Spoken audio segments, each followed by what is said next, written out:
This podcast is part of the Spoon Podcast Network, home of smart conversations that feed your mind. Hello and welcome to Food Truths. I'm your host, Eric Scholze, and today on the show, I have an esteemed guest, my colleague and longtime friend, Alta Charo. Alta is the Warren P. Knowles Professor Emerita of Law and Bioethics at the University of Wisconsin at Madison. And while you may think having a lawyer on the show is going to be interesting for food, Alta, I can assure you, is one of the most interesting people I have ever known. She has been at the forefront of bioethics for emerging biotechnologies in food and health for many decades at this point, and has trained her undergraduate in biology and environmental sciences, and then has devoted her career to integrating the law, policy, public sentiment, and science together for emerging biotechnologies and what makes them work, what makes them struggle to be adopted. Her curriculum vitae is so long that it would take minutes to introduce every aspect of her career. We worked together at the U.S. Food and Drug Administration. That's where I met her, and working on food policy issues. Since then, we've bumped into each other on many food-related items and cultivated meat, for example, and then the latest on gene editing and the de-extinctification of animals, as you might have recently heard. She's working with the company Colossal to de-extinctify and lead some of the work the ethical thinking, scientific thinking for some of these products that are coming out, these animals as well. Professor Charo also does teach courses on public health law, bioethics, biotechnology, food, reproductive rights, stem cell policy, torts, legislative drafting. She's just a powerhouse of thinking and an incredibly lucid thinker and speaker. So we start our conversation today talking about food, and it takes a winding approach on some other topics related to it. I really am excited to introduce Alta to a wider group of people, and I hope you enjoy this conversation with my friend and colleague, Alta Charo, on Food Truths. Alta, thank you so much for coming on to Food Truths. My pleasure, honestly. So, quick story before we get into this. Alta was arguably the second person I met when I started to work at FDA. I had met my boss, and she just immediately, on my first day, brought me into a meeting with the deputy commissioner of FDA at the time. And Alta was a senior advisor to this human. And I remember at the time, I didn't know anything about government meetings. I was fresh out of my PhD, young kid.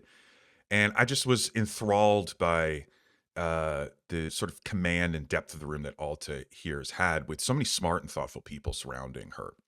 And since then, and even before, she's lived at this crossroads, I think, of biology's possibilities in the legal system. And also, she's quite allergic to effusive comments, so I'm sure she'll swat this away. But I wanted to start with that because it's all of my questions are going to come from a place of admiration, and I just think just interrogating her mind is a lot of fun. So I'm excited to introduce Alta and her mind to a wider group of humans. So Alta, you're a lawyer by training, correct? Yes. Although I did get an undergraduate degree in biology. Yes. So I think this is where things start. We and what I think is interesting is that all of the talented folks that I seem to know, like many of them, you've migrated into a world maybe quite different from your formal training. So I guess my question initially is just, what sparked this transition? How do you follow? How do you decide where to sort of let your mind wander? Honestly, in retrospect, it seems almost inevitable, but at the time it seemed rather an accident of timing, because I grew up in the 1960s, and it was a time when there was really vociferous debates around so-called nature versus nurture. It was linked to the civil rights movement, among other things, about whether or not people were destined for the kind of social class they wound up in, or the intellectual attainment that they had, or whether it was really a matter of the social circumstances around them. And it really set me up when I became a biology major for the then, in the 1970s, debates around sociobiology and genetic determinism in light of all of the kind of extraordinary developments in genetics that were occurring all around the time of the early stages of recombinant DNA and the advances in genetic diagnosis and such. Um, and the second thing that was going on when I was growing up is the nascent environmental movement. And in fact, my first demonstration ever was for the very first Earth Day when I was still in, I think it was sixth grade. And Danny Wolpin and I think it was, carrying big signs, with a big planet Earth going, Earth, we only have one. But, this early experience of how social issues interact with scientific issues uh, made it really easy when I became a biology major in college for me to not only take the basic bio courses up to and including, the advanced course on biophysics at the leaf, right? I can tell you all about the stoma of the leaf and gas exchange in the stoma. But I was also taking courses on biology and social issues with people like George Wald and Ruth Hubbard and Stephen Gould and Richard Lewontin and E.O. Wilson. I mean, it was an incredible time. Uh, so when between my junior and senior years, I had the perfect laboratory job. I was working on animal behavior. That was where I was heading. And I was working on a species of lizard that hadn't been studied before. But my personal life, which I thought was heading toward, a permanent arrangement, fell apart. And the lizards turned out to need about 1,000 degrees in the lab, which was great for them, but not for me. Um, Led me to kind of throw up my hands and just say, to hell with all of this, and take the LSATs. And upon, As one does. as well, I took the GREs as well. I did fine on the GREs. I did. But the LSATs in a kind of what color is your parachute thing seemed to suggest I would do better in law school than in grad school in bio. And I'd also noticed when I was working, I had a million part-time jobs in college because I worked my way through school. And one of them, at one point, I was working at the Sierra Club on Joy Street in Boston. And I noticed that the people who'd gotten a master's in bio were basically photocopying as research assistants. And the people who'd gone 1 year longer and gone to law school were litigating. And I realized it was PhD or nothing in bio because the master's wasn't going to really get you anywhere. So with all of that, I just figured, okay, I'll go to law school, but not to become a lawyer. I was going to go to law school to become an environmental activist. That was the goal. So law school was just going to be a tool. And I surprised myself by enjoying law school. I went in gritting my teeth thinking I just have to endure it, but I turned out to really like it. Sorry, that was a long answer to a short question. That's the point of this show.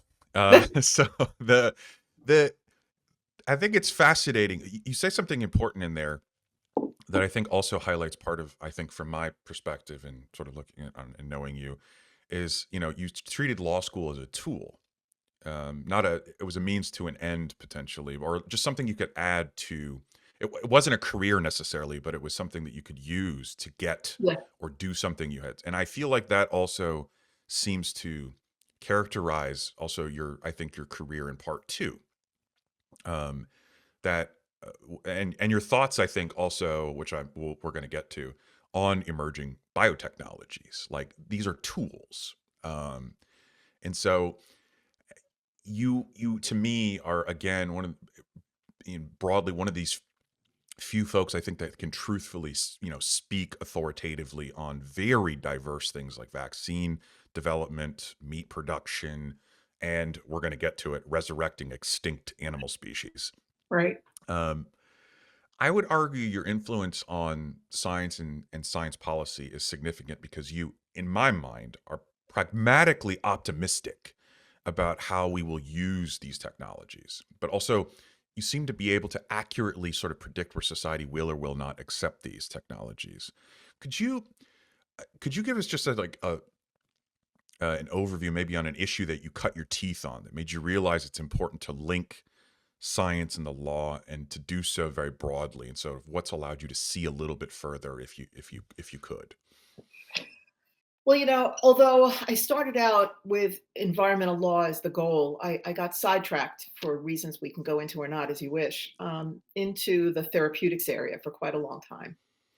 So I would say that I truly, truly cut my teeth when I went to work for Congress This was now in the 1980s.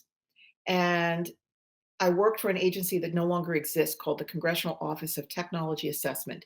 It offered bipartisan advice to committee chairs and subcommittee chairs on issues around emerging science with an effort to try to predict their social implications and offer Congress a range of legislative options to pursue whatever policy goals they wish. And the report that I started on when I got there was not the one I came for. I came to work on the deliberate release of genetically engineered organisms, which would be environmental law. That was the ice minus strawberry era. But I wound up getting traded like a baseball player to a different team working on infertility. And so I cut my teeth really on IVF and surrogacy. And it was fascinating because it was my deepest early introduction to the kind of weirdly two-layered conversation that tends to go on in the world of emerging technologies.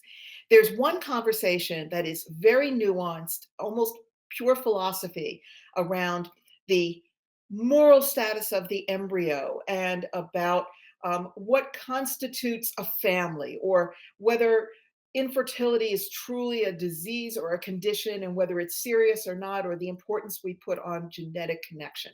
These kind of almost philosophical questions. And a lot of the debate goes on those terms.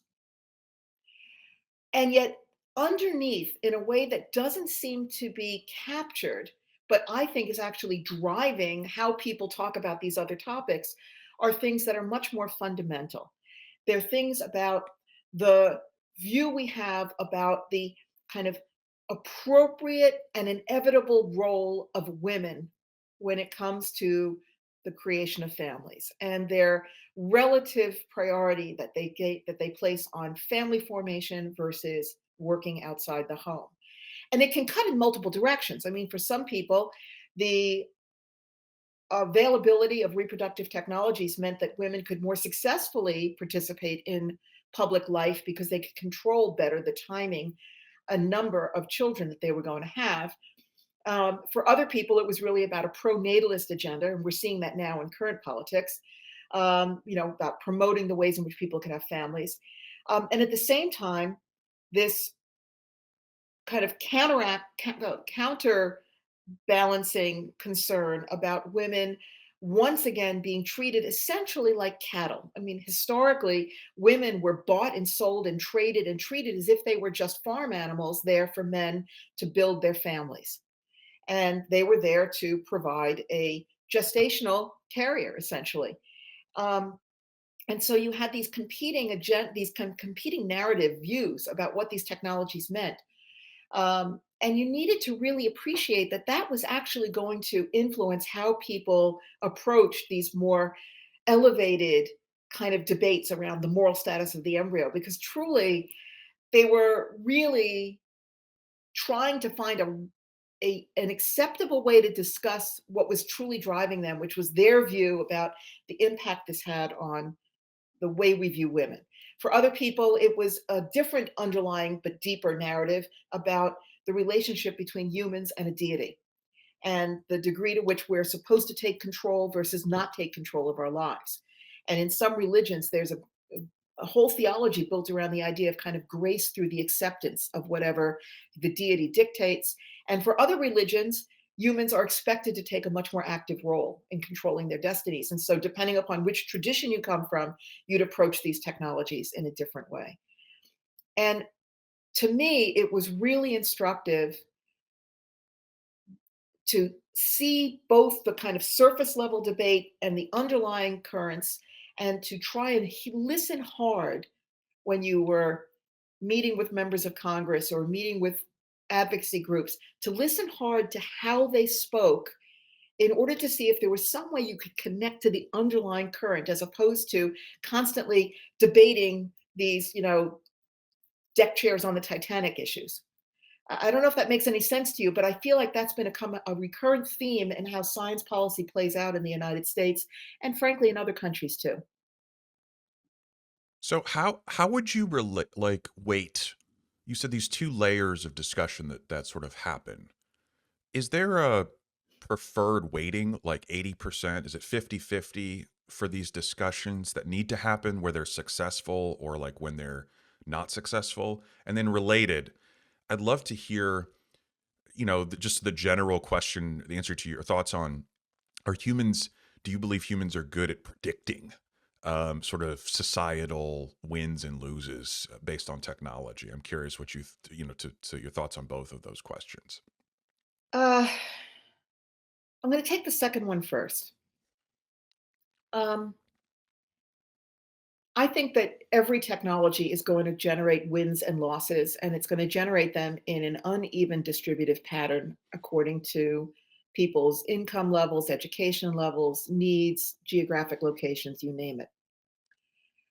But I do think that, the threat of nuclear holocaust, even included, um, if you look across human history, it has been a net win.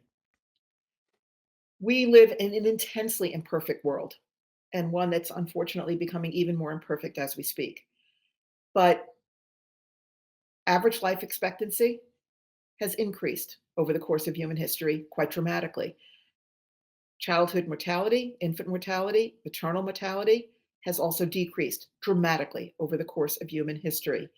Healthy lifespan, not just number of years, but healthy lifespan has increased dramatically over the course of human history. Um, the quality of our physical environment's ability to feed us and to keep us warm and to keep us safe from external threats, whether from animals or from nature, has increased and improved historically. So I don't think that you can deny that technology has been a net win.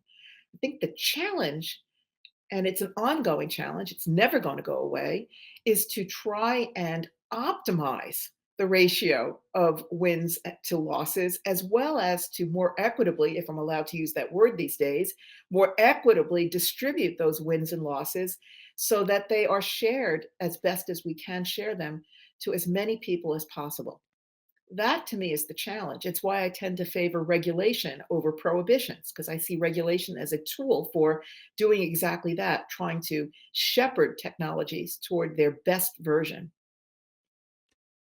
Well, speaking of regulation versus prohibition, and I also agree with you. I think that regulation is a tool that can be deftly used.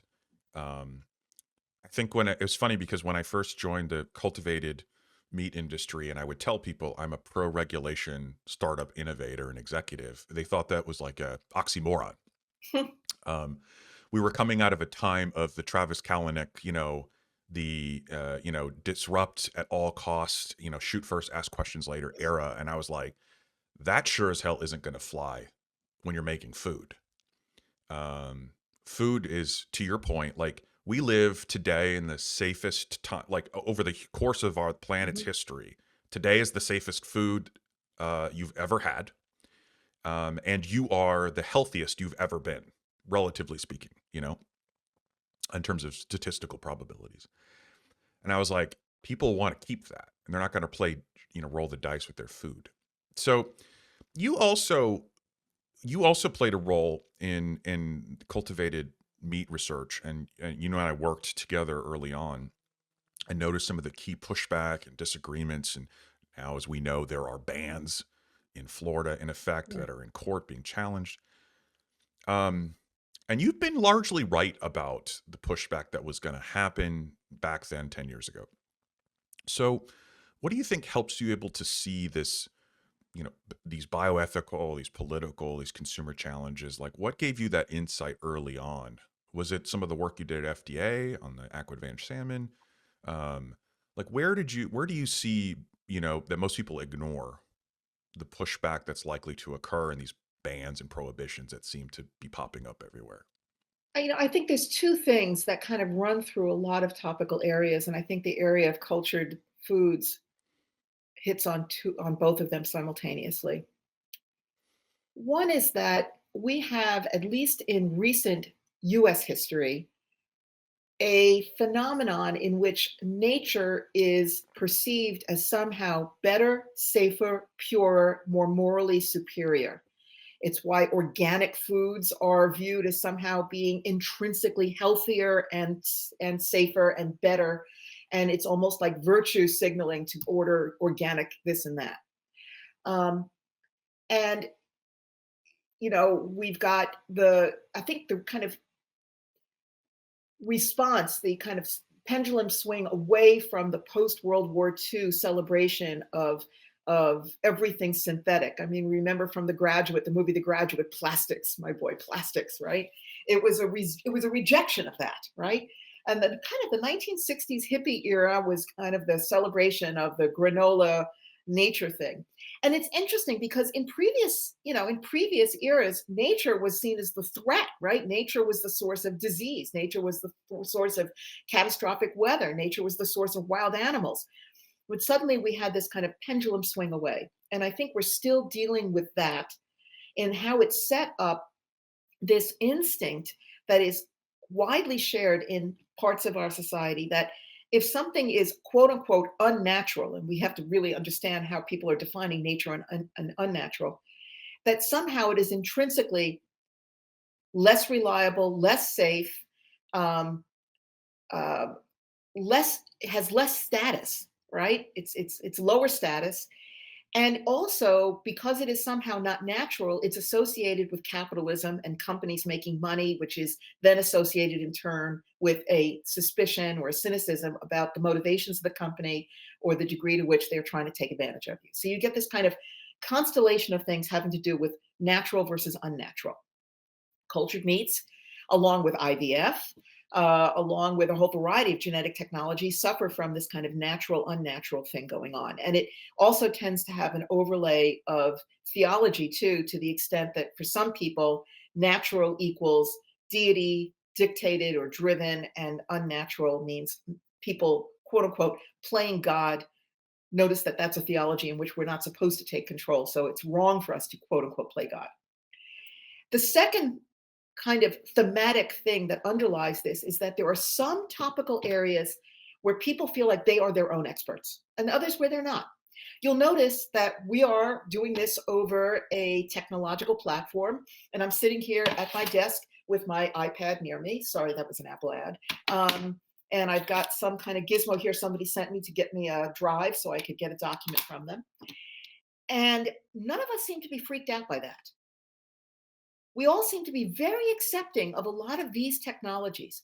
But when it comes to things that come much closer to our human experience, and that is things like food and human reproduction and our personal health, those are things where we often feel like we are the experts. I eat every single day. I know what's good food and bad food. I make babies. I know what it means to make a baby. I know what it means to make a family. And so on these topics, I think people are generally much less hesitant to be judgmental about technological innovations, and also to be less willing to defer to experts who tell them that the technology is good, bad, or not ready for prime time. So I think that with cultured foods, you got both of those trends. You got the trend of this is alien. It's being created by a company. I don't know who they are. I don't know why I should trust them. I know what's good food. I know what's food that I can recognize. And I know that this food is made by nature, and nature is good and benevolent. It's Mother Nature, right? As opposed to some nameless corporation that is certainly not Mother Corporation. And so I think you got caught in the pincers here. And I think other scientific technologies sometimes get caught in the same pincer. But I suspect that as we move into the AI future, that's going to get accepted a lot faster than a lot of things because it doesn't seem to cut quite as close to home. I I always tell people, like, when I did this work, I'd be like, we invented cows, right? Like, cows were the most brilliant innovation at 10,000 years ago. Like, it would have been incredible to see something born that looked the way, like, so different from the auroch, um, the cow's ancestor. And then, like, broccoli. I was like, we invented that like 500 years ago. Like, there's no wild broccoli growing in the forest. You didn't just come across it and just be like, oh, I'll propagate this. We invented these things. They are human innovations. brilliant innovations. Um, and so I was like, cultivated meat and like all food production is just like the product of the metronome of human innovation. Like you could beat the drum of human progress and it would show new foods and food processing every time. And then somehow we get to genetic work. The moment my hypothesis, in addition to what I think your great observation, is that unless the value to them is either demonstrably apparent upfront, like a smartphone, for example, or it's so far to understand, but it works. And cultivated meat and the aqua advantage salmon were kind of in the middle. Like you could kind of understand it, but you also didn't. And so it got put in this, it got othered. Um, I wanted to talk a little bit related to this about the GE salmon because we both worked on that at FDA, the Aqua Bounty, Aqua Advantage, first genetically engineered animal for food. It was a political hot potato. You worked on this at a high level. The company just went out of business Mm, after a short stint on market. yeah. I wonder if you could use this as sort of a leading issue on why do you think science lost the battle on this one? Like, why was this silly fish so political, and how does that connected to today? Well, to do that, I want to go back to what you said at the beginning of your question and then work my way forward to the salmon. You said that the transformation in the foods that we see as part of the metronome of human innovation. I love that phrase, by the way. One of the things that's interesting is that for many, many generations of human existence, that metronome beat at a very slow speed. The crossbreeding technologies were very inefficient. There was a lot of time for people to observe and accustom themselves and adapt during the time of the innovation. And yet, with modern genetics, that metronome beats much more quickly.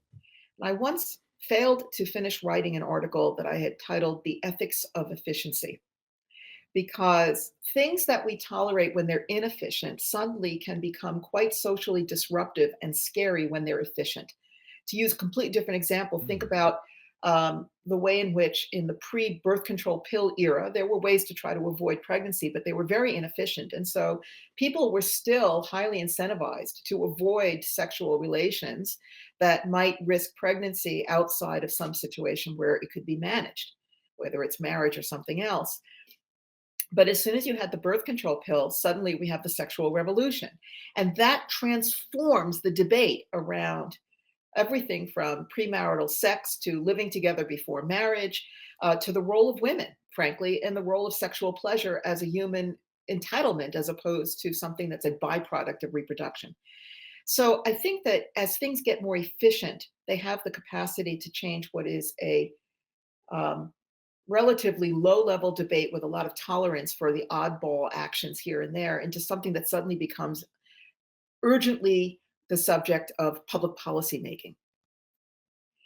The second thing that you mentioned had to do with whether consumers found something really compelling. And I think this is where we get into the GE salmon, because the GE salmon grew twice as fast as the other salmon that we were already cultivating in fish farms or catching in a wild setting. The primary advantage that was seen to this was an efficiency in salmon production that's kind of invisible to the end consumer. It didn't result in a salmon that tasted better, or a salmon that didn't go bad as soon as the ones we have, or one that could be stored without refrigeration, or one that had some other quality that would make it instantly apparent to the consumer why they were getting something new that they desired. It didn't have a killer app. And it's basically, it did have some real advantages that were attenuated. It would have allowed for cultivation in urban centers in steel tanks, which would have lowered carbon footprint and lowered the price of salmon, but in a way that was not kind of viscerally, immediately evident to the consumer. And so, in some ways, its primary benefit really was to the producers and the intermediaries. That's similar to what happened in the 80s, in the earliest era of genetically engineered foods, when it was really about reducing the use of pesticides, which has a tremendous value for the environment and, by the way, for the agricultural workers, but doesn't have an evident benefit to the end consumer. So it allows for all the nervousness about an unfamiliar technology and about a change in a familiar thing like a food, as well as in the case of the salmon, irrational concerns about it interfering with the market for wild salmon, which come from an entirely different part of the world and could clearly be marketed quite clearly differently. But none of those fears could be offset by an immediate and highly desirable benefit for the consumer who'd walk into a market and say, well, I want that one, right? And we're beginning to see examples of genetically engineered foods that are trying to come up with a killer app for the consumer, whether it's a food that doesn't go brown as quickly or some other attribute. But we're still not there yet. We're still not seeing a panoply of GE foods that can advertise themselves to the consumer as having something consumers desperately want that they don't currently have with the foods on the market. I call this the Monsanto paradox.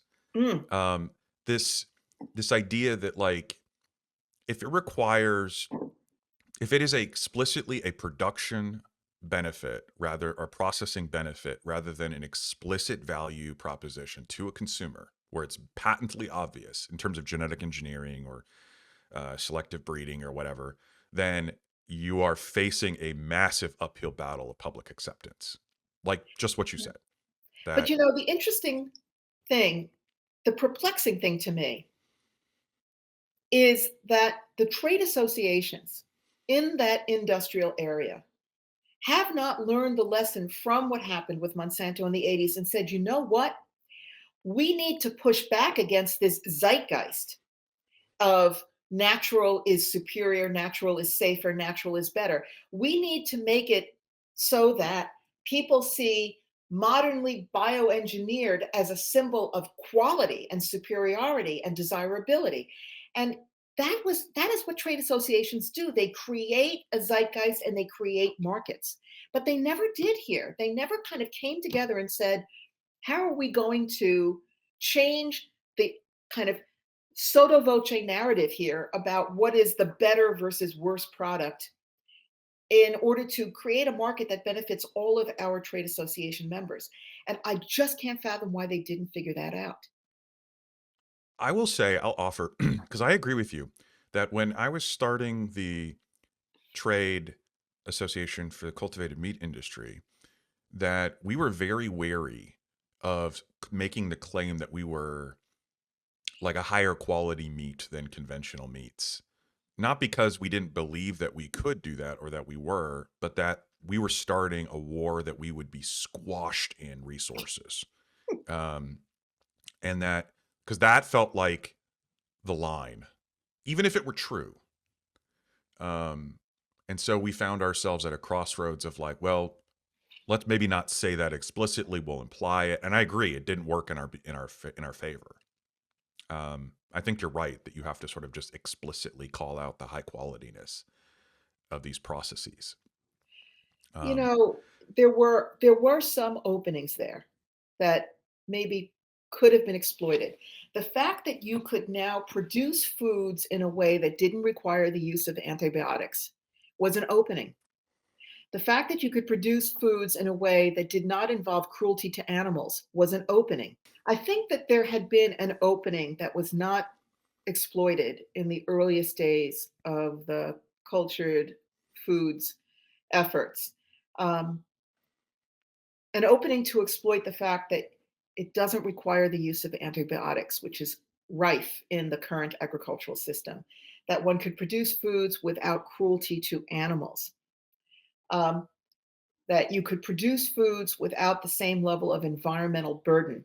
The reason I cite these three things is because those are openings into the same kind of end of the political spectrum, the kind of upper income, left of center, environmentally animal rights focused people that are also the ones that are currently very much attached to this idea of organic is better, natural is better.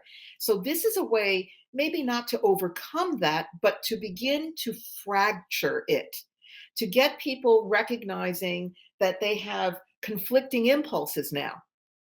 Um, to just as I always wish that the GE Foods people had emphasized that the lack of pesticide use would be better for workers, because again, it's a way of fracturing in that very community that likes to think of itself as in favor of worker safety and protection, particularly of immigrant worker populations, and yet at the same time seem to want everything to be natural, where you actually don't have superior working conditions. And the first step in overcoming this current narrative is to get people to feel less completely embedded in that narrative, because they begin to see how there are internal inconsistencies and incoherencies in how they're thinking. That then sets them up, I think, for a more nuanced, extended conversation about the pros and cons of each option that they have in front of them. But we didn't do that. We did not. Um, but I really want to use, I think, this bridge to, I think, probably your topic du jour, or at least at this epoch of your life, de-extinctification, necrofauna. And the idea, for those listening, the idea of bringing back long extinct species. And I think this sort of gets us to, like, where are we in the modern world in terms of biotechnology in so many ways. You recently did a video for the company Colossal, which is claimed to bring back the dire wolf, a species of wolf that went extinct approximately 10,000 years ago.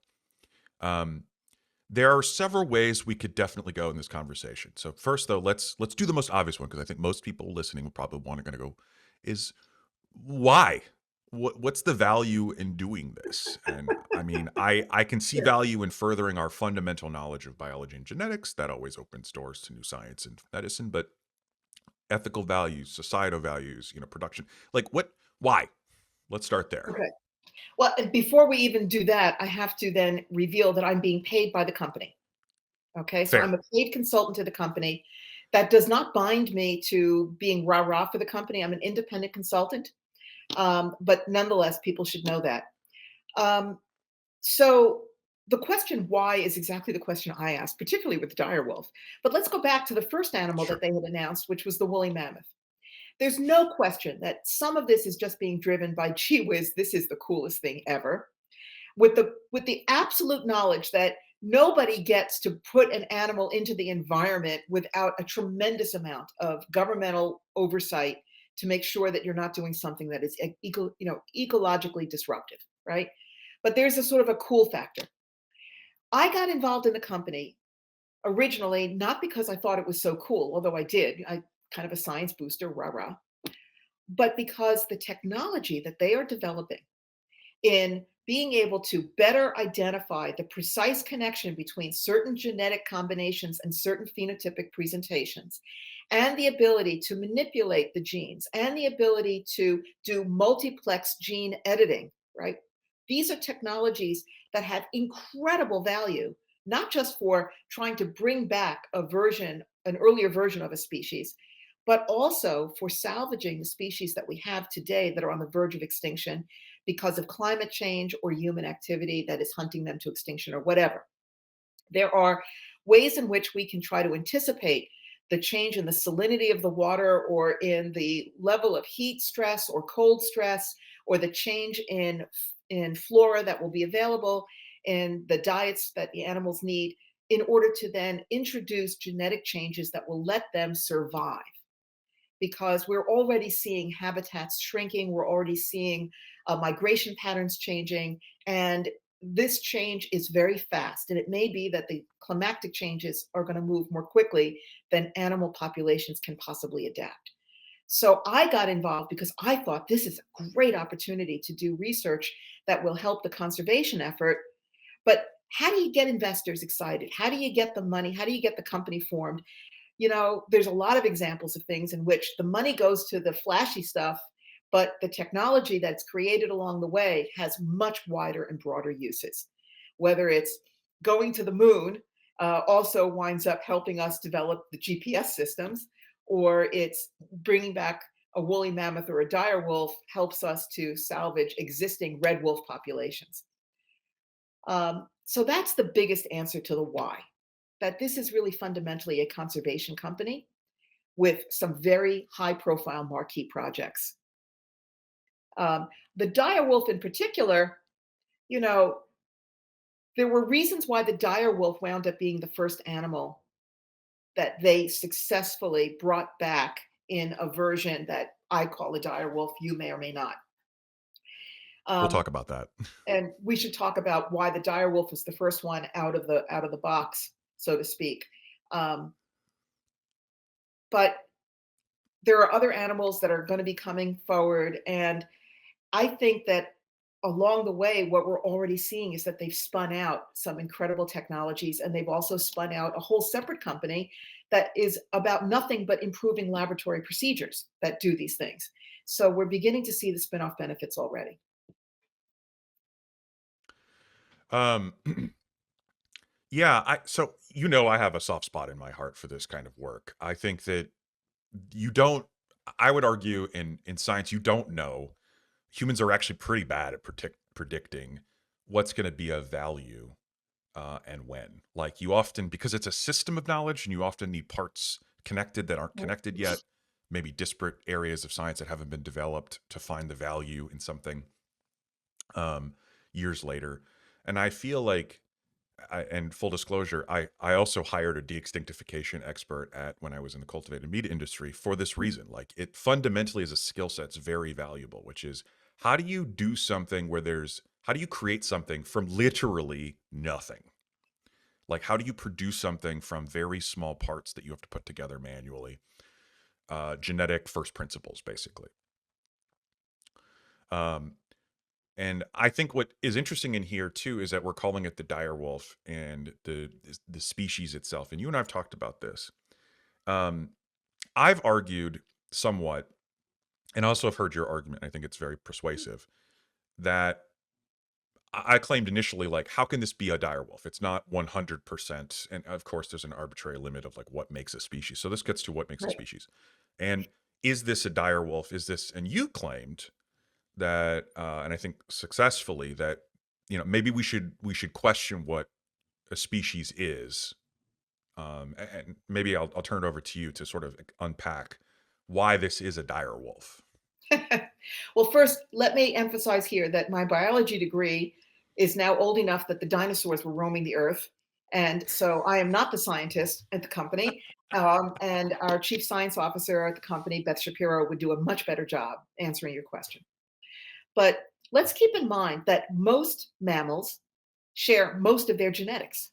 So to say that it's not entirely direwolf is really already beginning to get confusing, because the real question is, what are the number of particular genetic sequences that would be unique to what we had always called dire wolves and didn't exist in any other thing that we called a different species? And it's going to actually be a fairly small number of genetic sequences, because most sequences are going to be common between the dire wolf and its near relatives, whether it's the various kinds of wolves and coyotes or whatever, as well as its more distant relatives like, hey, us, right? So that's the first thing. So I think some of the kind of numerical things, oh, it was only 14 sequences out of, X gazillion, were already kind of misleading. Um, what I remember from when I took biology back, all those literally many, many decades ago, is that there was never a completely clear definition of species. It was a collection of factors.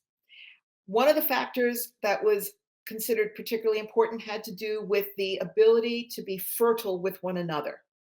And if they were not fertile with one another, that was the first step to saying they must be different species.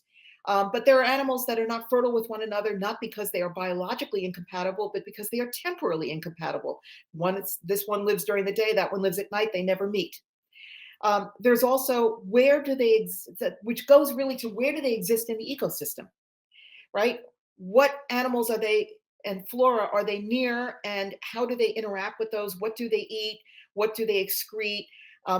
for what things are they prey and predator, etc. Then there was just morphological. What do they look like, right? And that can be very misleading. You can have things that look very similar to one another and turn out to be very distant on the evolutionary scale. But there is a morphological phenomenon. And then there is that evolutionary scale. That is, how close are they still before they began to diverge in our fossil record? So it turns out that there are some things where you can absolutely say this is a different species than that, right? So that happens, but there's a lot of other situations where it's just blurrier. It's almost like I can absolutely tell that it's daytime now, and later I'll know that it's nighttime. But ask me when it's dusk or dawn, and I'm going to have to find out whether we're talking about astronomical time, or it's universal time, or it's my eyeball time. And they're all going to give you slightly different definitions. So this particular wolf that they created is one that looks like what we believe dire wolves look like. And it has key changes that should make it function in the environment the way a dire wolf would have functioned. But that is still, in a sense, being tested because they're living in a research sanctuary that was constructed specifically so that we could watch how they interact and how they age and how they interact with the environment. So this is very much a research task. I think the company maybe would have had an easier time if they had announced that they had brought back a dire wolf proxy, and then they wouldn't have gotten caught up in the debate about which definition of species do they meet and which ones do they not. I'd say they meet some definitions and not others. To the general public, it looks like a dire wolf. And we don't know what a dire wolf actually sounded like, but it sounds like what we think a dire wolf should sound like. So for the general public, I kind of think it's a dire wolf. Yeah, I there's bacteria, for example, like they reproduce asexually. So like the definition of fertile, fertile organisms producing fertile offspring is sort Right. of like what you're taught. And that doesn't fit. And by the way, completely agree. Scientifically, we still don't have a good definition. It's almost like we're trying to categorize or discretize a continuous spectrum of options. So, Yeah. and we're struggling with that. So having to put into buckets things that are in constant flux. So I completely agree. I also think that I sort of take this position that it has to be a combination of genetic or genomic and phenotypic characteristics, because that goes to your point about Yeah. interaction with the environment. Because evolution is a molecular sensor of the environment. In my mind, Right. that's what its job is. It's a call and response to the environment. So you cannot ignore the phenotype. So species are a combination of genomic and phenotypic characteristics and their interaction with the environment. And you've said that the dire wolf could be a dire wolf, and correct me if I'm wrong here, because of, its interaction with the environment and ecosystem. Like that could define it in certain ways. And that definition can change. It doesn't have to be perfectly a replication of its ancestral genetic line per se. That if we were to put it into the environment today, there would be an ecological niche that it would occupy, and that could define it partially too. Is that fair to say? Yeah, I do think it is. And I think it's also important to remember that the original population of dire wolves, all those thousands and thousands of years ago, did not consist of animals that were all clones of one another with exactly the same genomes and epigenomes. They actually had genetic variation among them. So there's not one genetic variant combination that equals the dire wolf. There were many animals, right? The second is in terms of its ecological functioning. I was reading this piece just in the last couple of days about the fascinatingly quick transformation in the length of the beak in hummingbirds as a result of all the hummingbird feeders that people have put out, because it allows them to get this kind of nectar rich food source if they can get all the way in. And you're seeing this lengthening of beaks. And I found myself thinking, how long is it going to take before you're going to have different populations depending upon whether people have hummingbird feeders, right? I can imagine that there are parts of the world where nobody bothers putting those out. And your hummingbirds are going to wind up with radically different beak lengths than the ones in countries where people do that. And at, at what point does it become a different species? I don't think I we have think an that answer. And so I I'll, think that in law, one of the things we learn in law, and this is the advantage of cross training, is you can get inspiration across different disciplines, is that definitions don't exist in a vacuum. Definitions exist to serve a purpose, which is why the definition of mother in the world of biology may be one that focuses on the transmission of the X chromosome or the transmission of mitochondria. But the definition of mother for the purpose of law might be something about the person recognized by the societal, regulatory, governmental, whatever, as the primary responsible parent of the female sex. And both are perfectly legitimate definitions. It's that they are constructed to serve different purposes.